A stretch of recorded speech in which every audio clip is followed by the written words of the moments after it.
Oke, kita mulai dari nomor 12. Nomor 12 kita diminta untuk menentukan benar atau salah berdasarkan informasi yang ada di dalam bacaan. Ini bacaannya pendek saja. Kita lihat bacaannya dulu, kita cermati, baru kita menentukan benar salahnya. Prima mulai karirnya di bisnis sewa kamera. Mulai karir dengan bisnis sewa kamera. Namun omset bisnis ini makin menurun. Jadi omset bisnis sewa kamera itu makin menurun. Prima lalu mencoba bisnis distro pakaian. Setelah omset sewa kamera turun, mencoba bisnis distro pakaian. Nah, keberhasilan di bisnis ini mendorongnya untuk membuka toko sendiri.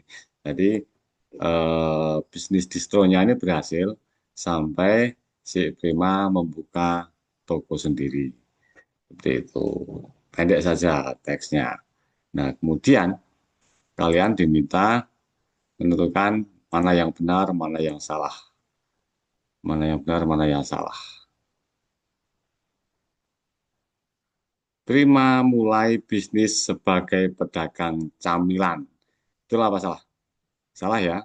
Tadi dikatakan Prima itu memulai bisnis dari eh, menyewakan kamera. Prima mencoba bisnis distro. Betul ya. Tadi setelah omset persewaan kamera itu turun, Prima mencoba membuka distro pakaian. Berikutnya, Prima membuka toko sendiri. Nah, keberhasilan di bisnis distro ini membuat Prima bisa membuka toko sendiri tadi ya, benar ya. Benar. Terus pernyataan terakhir, Prima bangkrut. Tidak ada yang mengatakan bahwa Prima bangkrut. Hanya eh, omset bisnis dari bisnis sewa kamera ini menurun ya seperti itu. Nggak ada yang bilang bahwa Prima ini bangkrut. Tuh. Nah, untuk soal seperti ini, yang penting kalian cermati bacaannya. Kalau kalian ragu-ragu dengan pernyataan-pernyataan ini, lupa, silakan cari lagi, baca lagi bacaannya.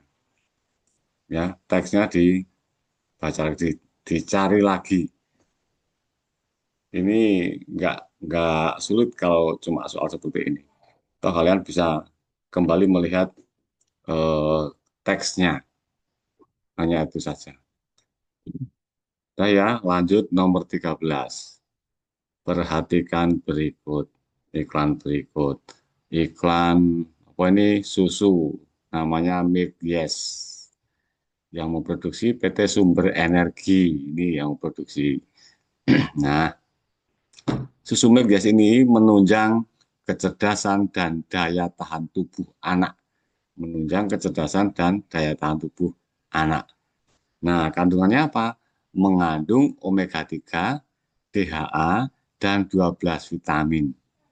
Nah, susu ini menurut menurut pembuat iklan itu susu pilihan ibu hebat untuk anak sehat.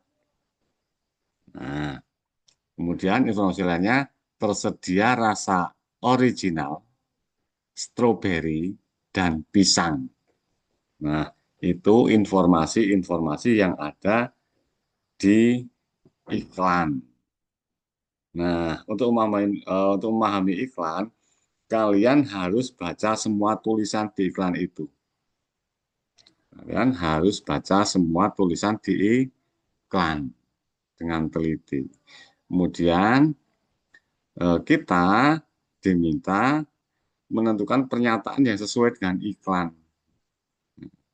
Oke, susu yes membantu menambah tinggi anak. Ada tidak yang membantu menambah tinggi? Tidak ada ya. Menunjang kecerdasan dan daya tahan tubuh anak. Gitu. B. Milk yes mengandung omega 3 dan 12 vitamin. Mengandung omega 3, ada DHA, dan 12 vitamin. Otomatis kemungkinan ini ya, kemungkinan B ya, omega 3 ada, 12 vitamin ada. B. Kita lihat dulu sebelum menentukan pilihan yang B, kita lihat dulu yang C. Ini dia tersedia rasa coklat dan stroberi. Ini ada tidak coklat? Tidak ada ya. Otomatis ini yang bikin salah. Yang coklat ini yang bikin salah. Tidak kelihatan ya. Yang ini yang kata-kata coklat ini bikin salah. Terus, yes, pilihan ibu sehat. Bukan ibu sehat, ibu hebat untuk anak sehat tadi ya. Nah, Suyas menambah tinggi anak ini, kata tinggi ini tidak ada di iklan. Oke, berarti yang benar jawabannya adalah B. Oke, lanjut ya. Nomor 14 yang diminta, soal menurut teks di atas, tentukan mana fakta, mana opini. Untuk setiap pernyataan beri tanda cetak. Alah, fa, Inara, mikrofonnya nggak dimatikan, ganggu aja. 14 ya, 14 ya. Kalian hanya diminta menentukan mana fakta, mana opini. Mana fakta, mana opini. Sebetulnya, kalau soal seperti ini, kalian nggak perlu baca ini pun. Kalian hanya baca yang di sini, itu sudah bisa menjawab.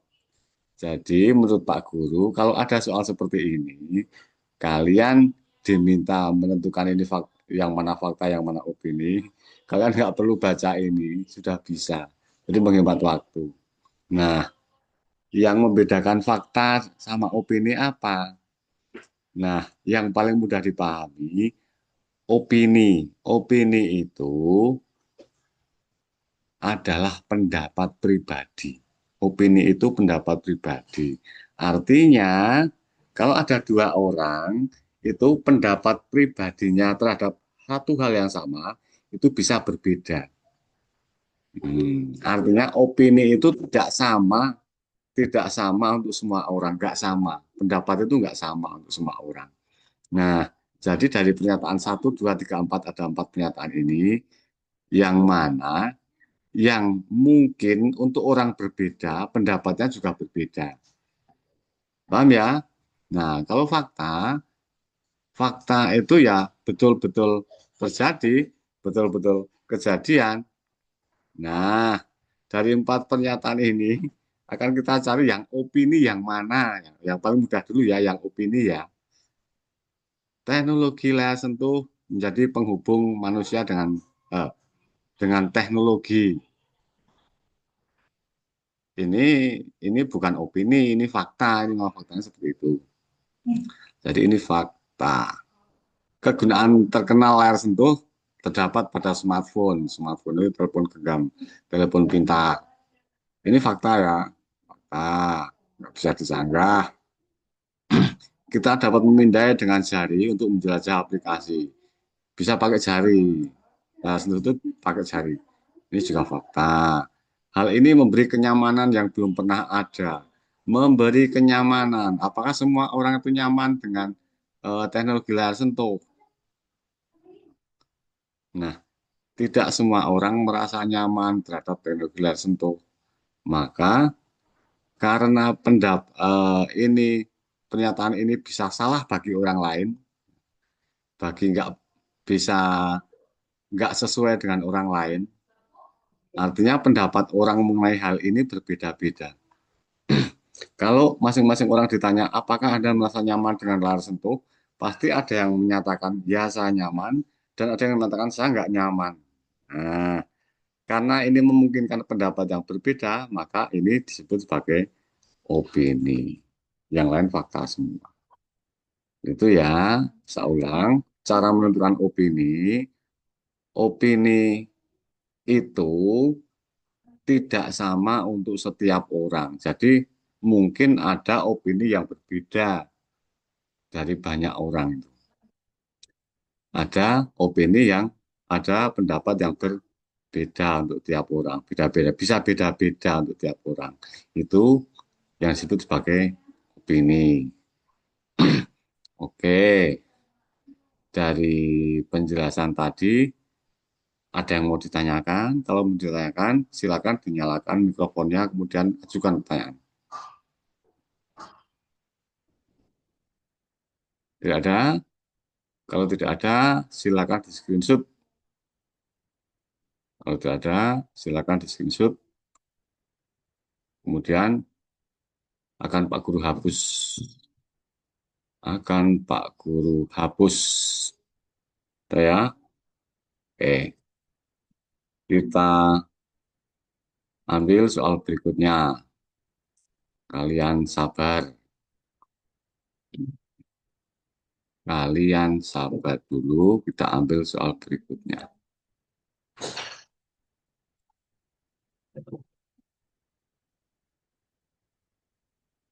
Ada teks prosedur berikutnya. Kalian tunggu ya.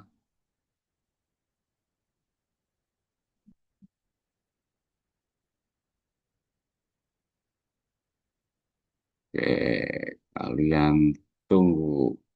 Saya munculkan soal berikutnya. Nomor 16. Coba kita sekalian kita ambil nomor 17.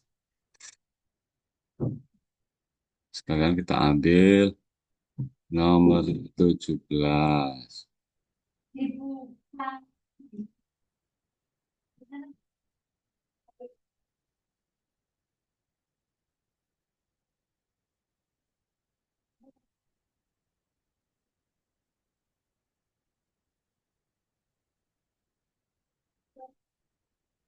Kita ambil lagi nomor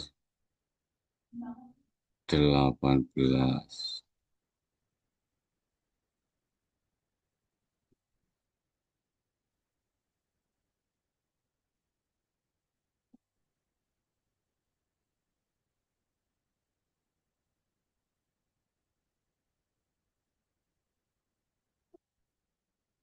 Coba nomor 19 sekalian. Panjang enggak? Oh, panjang 19. 19 panjang. Oke, tapi kita coba.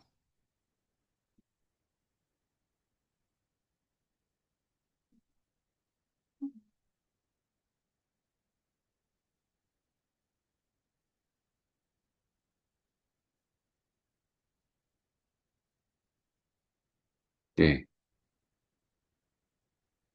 sekalian nomor 19. Oke, dari 16 dulu ya. Langkah untuk melengkapi bagian ketiga.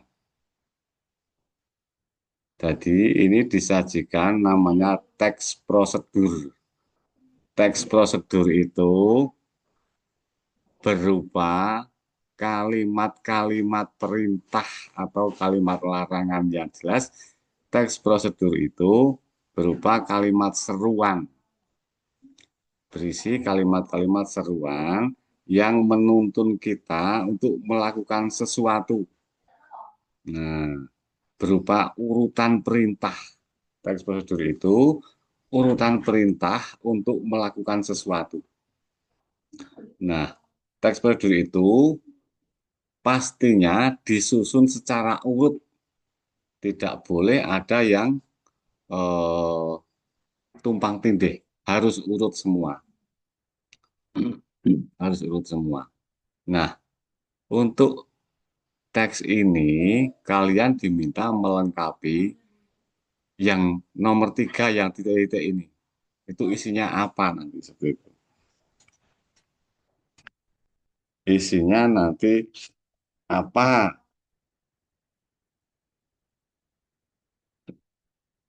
Oke, untuk mengerjakan ini kita harus membaca secara urut dan pahami ya. Satu, singkirkan barang-barang dari atas kasur. Singkirkan barang-barang dari atas kasur. Dua, rapikan spray agar tidak kusut. Tiga, belum diketahui. Empat, lipat selimut dan letakkan di ujung tempat tidur. 5. Rapikan bantal dan letakkan di posisi semula. Nah, ternyata teks prosedur ini adalah petunjuk cara membersihkan atau membereskan tempat tidur. Nah, ada satu bagian yang belum diisi. Nah, apa yang bisa diisikan di nomor 3 ini? Dipilih dari A, B, C, D ini. Nah, kita mulai ya. Singkirkan barang-barang dari atas kasur. Oke, barang-barang dari atas kasur singkirkan semua. Rapikan spray agar tidak kusut. Spraynya dirapikan, ditarik-tarik, ditarik ke tepi, dirapikan lagi. Setelah itu, belum diketahui, yang keempat, lipat selimut dan letakkan di ujung tempat tidur. Coba, kita coba masukkan ya. Bersihkan permukaan tempat tidur. Setelah merapikan spray agar tidak kusut, kemudian membersihkan permukaan tempat tidur. Mungkin ya itu ya, mungkin yang A mungkin benar. Yang B, lipat spray di setiap ujung kasur. Rapikan spray agar tidak kusut. Lipat spray di setiap ujung kasur. Nggak masuk ya. Ini sudah lipat spray di setiap ujung kasur. Masa dilipat di setiap ujungnya? Tadi kan sudah langkah kedua kan sudah ada ada perintah rapikan spray agar tidak kusut. Sementara melipat spray di setiap ujung kasur ini termasuk yang kedua ini termasuk merapikan. Jadi ini nggak masuk yang B. Yang C, tata bantal di kasur. Tata bantal di kasur. Padahal 5 sudah ada yang perintah mengenai merapikan bantal ya. Jadi C tidak masuk. D, letakkan selimut di tengah-tengah kasur. Yang nomor 4, selimutnya dilipat, diletakkan di ujung tempat tidur. Maka yang nomor 4 itu, yang pilihan D itu salah. Jadi eh, nomor A ini kemungkinan jawaban benar, nomor B salah, C salah, D salah. Jadi jawaban yang benar adalah yang A. Ini jawaban benar. Oke. Jawaban benarnya adalah A. Bersihkan permukaan tempat tidur. Coba kita cocokkan lagi ya. Kita cocokkan lagi, kalian perhatikan. Kalau sudah memilih, kita cocokkan lagi. Singkirkan barang-barang dari atas kasur. Rapikan spray agar tidak kusut. Bersihkan permukaan tempat tidur. Lipat selimut dan letakkan di tempat tidur. Rapikan bantal dan letakkan di bawah sebelah. Oke, sudah benar ya? Jawabannya A benar. Ini untuk menyelesaikan soal seperti ini, tetap kita harus memberikan perhatian pada bacaan, betul-betul diperhatikan, dulu cermati, terutama kalimat eh, sebelum titik dan sesudah titik. Dua kalimat itu yang terutama harus diperhatikan. Oke, lanjut ya. Nomor 17, pilihan ganda kompleks. Manfaat melakukan langkah 4. Langkah 4 tadi melipat selimut, diletakkan di ujung tempat tidur. Manfaatnya apa? Melipat selimut dan meletakkan di ujung tempat tidur. Nah, kalian diminta apa? Memilih beberapa pernyataan yang benar. Karena ini pilihan karena kompleks ya. Jawabannya bisa lebih dari satu. Nomor 4 itu adalah langkah melipat selimut dan meletakkan di ujung tempat tidur. Manfaatnya apa? Biar bantal jadi empuk, bukan kan nggak ada hubungannya toh. Kasur jadi lebih bersih, oke. Kasur jadi lebih bersih. Nah, terus memudahkan saat mengambil selimut, oke, karena dilipat dan ditaruh di ujung tempat tidur, maka kalau mengambil itu lebih mudah. Terus selimut menjadi harum, cuma dilipat kok jadi harum. Enggak ya. Jadi jawaban yang benar adalah kasur menjadi lebih bersih dan memudahkan saat ingin mengambil selimut. Nah, dengan membaca ini langkah-langkah ini, kalian pahami betul, kalian menjawab nomor 17 ini tidak susah, cukup gampang. 18, 18. Yang diminta kesalahan yang mungkin dilakukan anak tersebut. Hmm. Oh, masih ada hubungannya dengan eh, teks prosedur ini ya. Seorang anak telah mengikuti prosedur merapikan tempat tidur. Namun kasurnya masih terlihat kurang rapi. Kesalahan yang mungkin dilakukan anak tersebut. Kira-kira kesalahannya apa kok kasurnya kurang rapi? Kesalahannya apakah mengganti bantal dengan yang baru? Tadi nggak ada ya? Nggak ada tuh yang mengganti bantal dengan yang baru. Merapikan bantal dan spray. Kesalahan yang mungkin dilakukan apa? Terlalu cepat melipat selimut sehingga tidak rapi. Kasurnya masih tidak kurang rapi tadi ya. Tidak menyingkirkan barang dari atas kasur. Yang mana kira-kira? Yang mana kira-kira?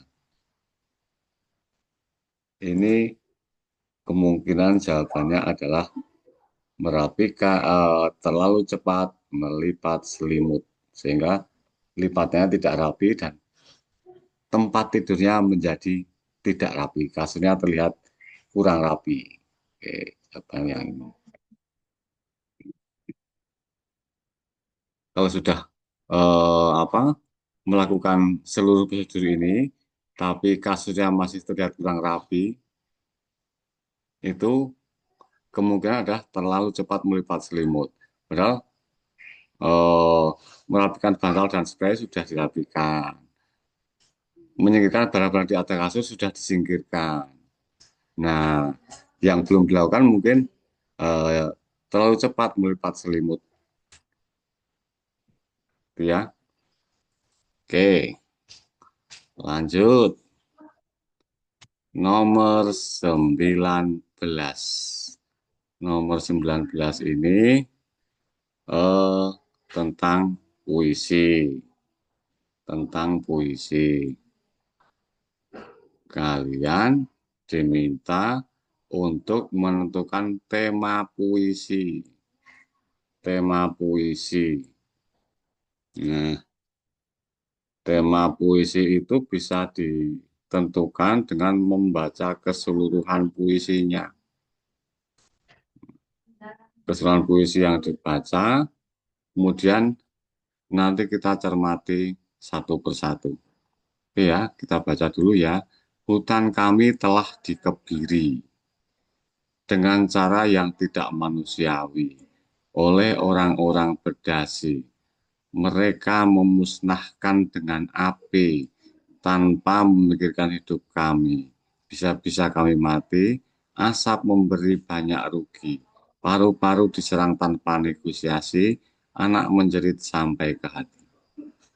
Oke, dari kata-kata yang dipakai di puisi ini, kita bisa mengambil beberapa kata kunci. Kita bisa mengambil beberapa kata kunci. Di antaranya hutan, hutan kami telah dikebiri. Kata kuncinya hutan dengan cara yang tidak masuk manusiawi. Ini masih menjelaskan tentang dikebiri oleh orang-orang berdasi. Ini masih menjelaskan tentang ini. Mereka memusnahkan dengan api. Menggunakan dengan api. Api juga kata kunci. Tanpa memikirkan hidup kami. Bisa-bisa kami akan mati. Asap memberi banyak rugi. Asap. Ini juga kata kunci. Paru-paru diserang tanpa negosiasi. Anak-anak menjerit sampai ke hati. Ada tiga kata kunci yang bisa kita cermati. Hutan, api, asap. Nah, tiga kata kunci itu bisa kita gunakan untuk menentukan tema puisi. Nah, tema puisinya karena kata kuncinya hutan, api, dan asap, maka yang benar adalah kebakaran hutan.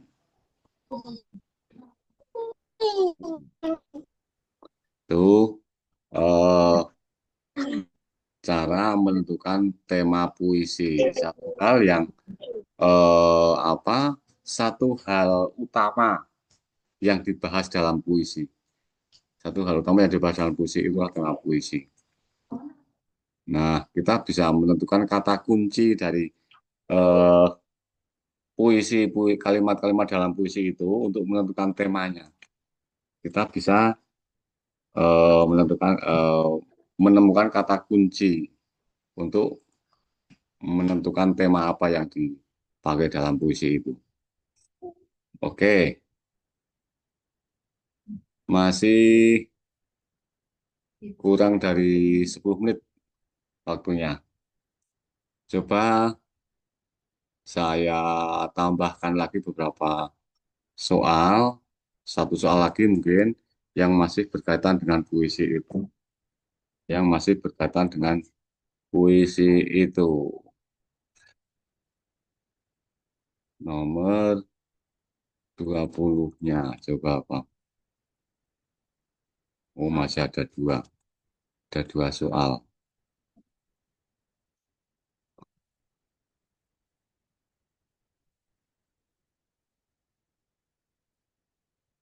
Ada dua soal.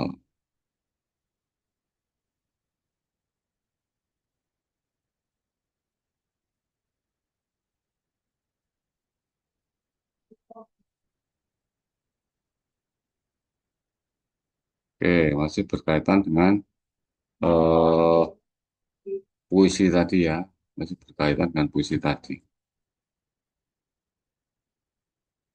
Nah, nomor 20 itu tentang majas, nomor 21 pesan moral. Oke, nomor 20 tentang majas, 21 tentang pesan moral.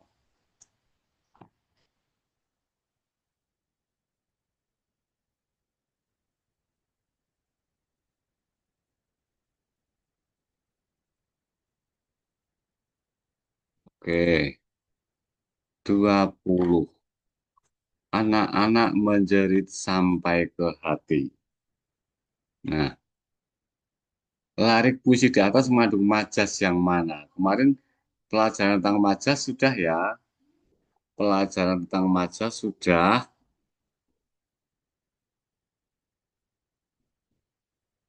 Ini jawabannya adalah anak menjerit sampai ke hati sesuatu yang dilebih-lebihkan. Bahasa sekarang lebay kayak gitu. Nah, itu majas itu adalah majas hiperbola. Apa yang A? Untuk yang metafora, personifikasi, simile, nanti kita kita cari kalau masih ada waktu. Kalau nggak ada waktu nanti kalian browsing ya. Kalau nggak ada waktu kalian browsing atau buka catatan kemarin yang pernah Pak Guru catatkan. Anak menjerit sampai ke hati, menjerit ya di mulut, nggak sampai ke hati. Kalau sampai ke hati itu namanya dilebih-lebihkan, hiperbola, menganggap sesuatu itu eh, lebih dari yang terjadi. Bahasa sekarang lebay kayak gitu. Oke, kalau masih ada waktu kita bahas eh, apa majas ini, tapi kelihatannya nggak kebagian waktu deh. Sekitar cuma tinggal 6 menit. Kita ke 21, dengan ganda kompleks. Jawaban benar lebih dari satu. Pesan moral, puisi bencana asap. Ini bencana asap, pesan moralnya apa? Pesan moral itu eh, maksud dari penulis puisi untuk memberikan pesan kepada pembacanya. Nah, pesan moralnya apa? Kita harus menjaga alam, betul ya? Kita harus menjaga alam. Api dapat bermanfaat, Tidak ya, yang di sini di puisi tadi api itu merusak. Terus pemerintah sebaiknya eh, lebih peduli dengan lingkungan. Nah, tadi ada kata-kata oleh orang-orang berdasi dengan cara tidak manusiawi oleh orang berdasi. Oke, pemerintah sebaiknya lebih peduli dengan lingkungan. Ini jawabannya benar. Terus kita harus kuat menghadapi bencana. Tidak ada di puisi tadi yang mengatakan bahwa kita harus lebih kuat menghadapi bencana. Oke, terkait dengan majas, majas, coba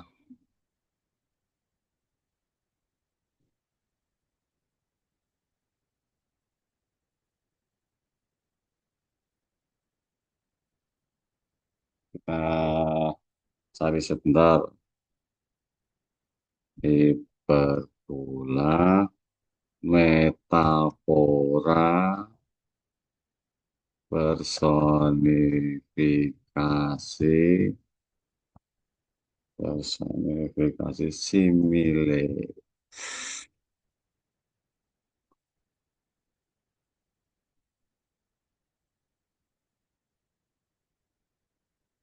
Coba kita cari, kita browsing ya. Kita browsing dulu, Pak Guru, tunjukkan.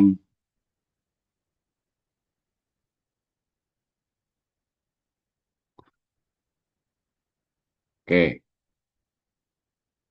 tentang majas tadi. Simile, perumpamaan yang mengandaikan sebuah hal dengan hal lain yang mananya sangat berbeda namun dianggap serupa. Contoh, bekerja keras bagaikan kuda, tatapannya teduh bagi embun pagi. Anak kembar itu bagai pinang dibelah dua. Aku dan kamu ibarat langit dan bumi, bibirnya seperti delima. Simile. Contoh yang paling mudah yang biasa kalian dengerin ya, bekerja keras bagaikan kuda. Metafora, perumpamaan, perumpamaan metafora. Ibu adalah tulang punggung keluargaku. Contohnya itu ya. Ali Murtopo adalah tangan kanan Soeharto. Singa memang kuat sehingga pantas kalau dijuluki Raja Hutan. Oke, metafora. Personifikasi. Menggambarkan benda mati sebagai orang atau manusia. Personifikasi itu. Kobaran api melahap puluhan rumah. Contohnya itu. Api melahap. Melahap itu kan makan.